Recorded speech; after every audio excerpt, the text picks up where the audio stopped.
Hmm. Interesting. Men are now more likely to be single than women. It's not a good sign. Almost a third of adult single men living with a parent. Single men are much more likely to be unemployed, financially fragile, and a lack of college degree than those with a partner. They're also likely to have a lower median earnings. Single men earn less in 2019 than in 1990. Even adjusting for inflation, single women, meanwhile, earn the same as they did in the 30 years ago, but those with partners have increased their earnings by 50%. There are the sum of the findings of a new Pew Research analysis of 2019 data on the growing gap between American adults who live with their partner and those who do not. While the study is less about the effect of marriage and more about the effect that changing economic circumstances have had on marriage, it sheds light on some unexpected outcomes of shifts in the Labor Department. Over the same time period that the fortunes of single people have fallen, the study shows the proportion of American adults who live with a significant other, be it spouse or unmarried partner, also declines substantially. In 1990, about 71% of folks from the age of 25 to 54, which are considered the prime working years, had a partner they were married to or lived with. In 2019, only 62% did. Partly this is because people are taking longer to establish that relationship. The median age of marriage is creeping up, and while now more people live together than before, that has not matched the numbers of people who are staying single. But it's not just an age shift. The number of older single people is also much higher than it was in 1990, from a quarter of 40 to 50-year-olds to almost a third of 20 by 2019. And among those 40 to 54-year-olds, 1 in 5 men live with a parent. The trend has not had an equal impact across all sectors of society. The Pew study, which uses information from the 2019 American Community Survey, notes that men are now more likely to be single than women, which was not the case 30 years ago. Black people are much more likely to be single, 59%, than any other race. And Black women, 62%, are the most likely to be single of any sector. Asian people, 29%, are the least likely to be single, followed by whites, 33%, and Hispanics, 38%. Most researchers agree that the trend lines showing that fewer people are getting married and that those who do are increasingly better off financially have a lot more to do with the effect of wealth and education on marriage than vice versa. People who are financially stable are just more likely to find and attract a partner.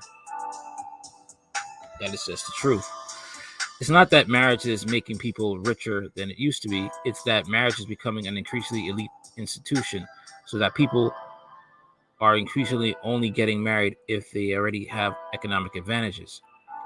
Saying Philip Cohen, a professor of sociology at the University of Maryland, College Park. Marriage does not make people change their social class. It doesn't make people change their race. And those things are very big predictors of economic outcomes.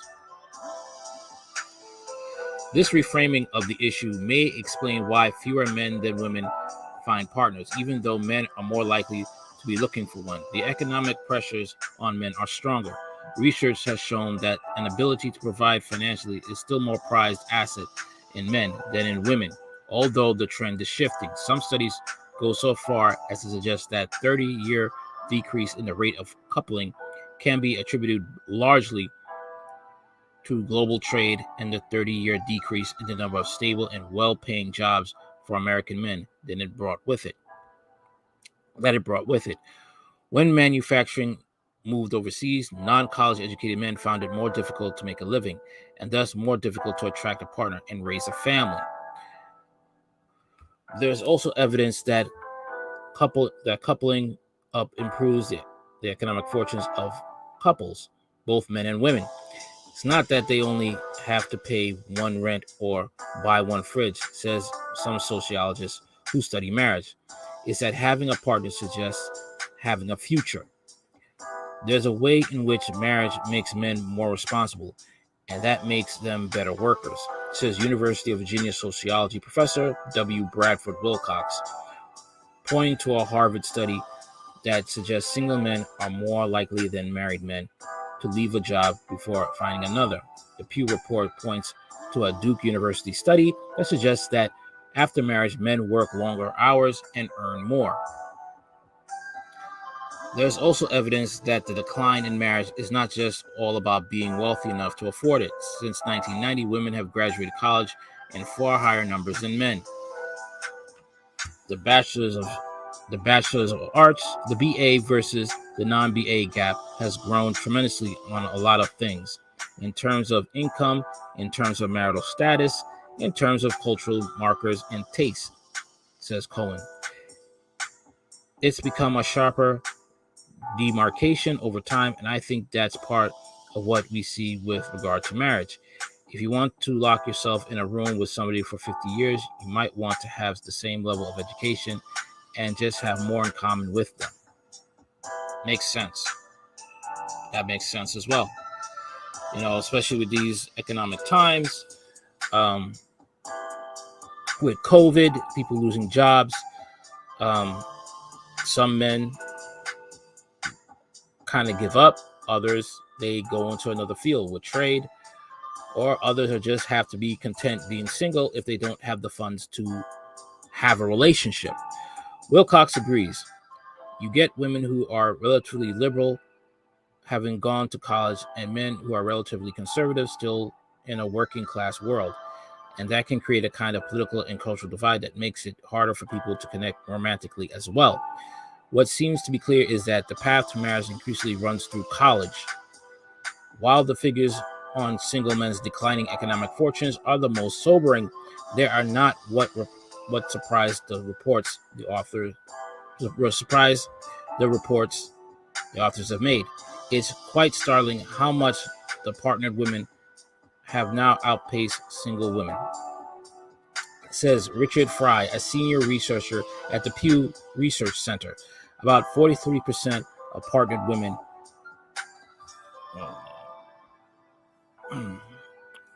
sorry about that.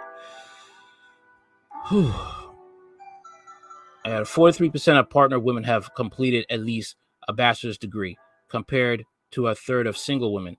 He speculates that women may be going to college in greater numbers because it helps them attract a partner in the same way it helps men. Not only are they rewarded in the labor market with high earnings, but increasingly partnership also depends on educational attainment. Well, the thing is like women who have an education, here's the problem. Women who have an education think that an education is going to attract a man to them, and it doesn't. Okay, you may be able to be in the same circles of that man within a particular educational field, but if all you're going to bring is your education, that's not going to attract them to you. Okay, sad to say, a lot of women think that bringing a degree is going to attract a man towards you. It's not. And then they want to wonder why that they're still single with 2 bachelor's degrees, a master's, and a PhD, but the woman who's, a waitress or a librarian, or maybe even a bus driver, she ends up snagging that lawyer, that doctor, okay, because she actually is feminine. A lot of these women who get these high degrees, some of them are masculine. And men are not attracted to masculine women. They're not. There's nothing good about that.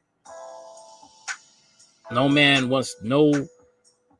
heterosexual man wants a woman who acts masculine. He doesn't want to date a dude with lipstick. That's just the facts. That is just the facts. Okay.